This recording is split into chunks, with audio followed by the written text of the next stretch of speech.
At 5:30, we're learning more about one of the officers wounded in the synagogue shooting over the weekend. Officer Daniel Meade was one of the first responders who ran into the synagogue to try to save lives. He ended up getting shot in the wrist. He spent several days in the hospital. Lynn Hayes-Freeland has a new look at what he endured.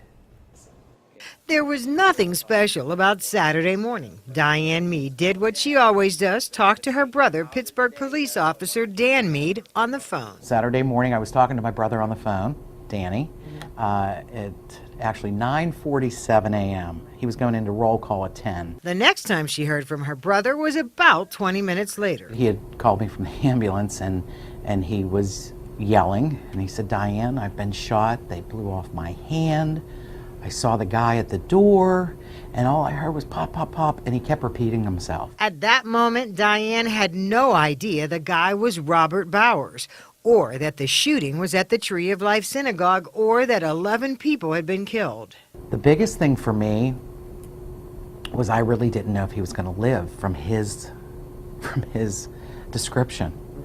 And my biggest thing was to get to him, to tell him that I loved him. Meade and his partner arrived at the Tree of Life Synagogue uncertain of who they were looking for. He said he was coming around a corner and he could see doors and glass, smoky glass, and there was one pane that he didn't have an angle on.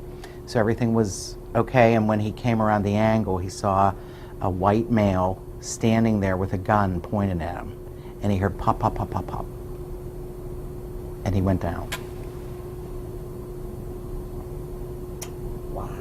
Imagine. Officer Meade is expected to make a full physical recovery, but his road will be difficult. He actually had a bullet that had entered through the wrist and came out the other side, and obviously a lot of fractures, shattering, and things like that. Pins were put in. He has to have, we're anticipating 2 to 3 surgeries with a 6 to 9 month rehab. The world sees Officer Dan Meade now as a hero. He sees himself as simply Dan Meade from Brookline. I know he's a hero. I know he's a hero. He went running to those people. He went running to them. I don't know that I could have done that. Lynn Hayes-Freeland, KDKA TV News.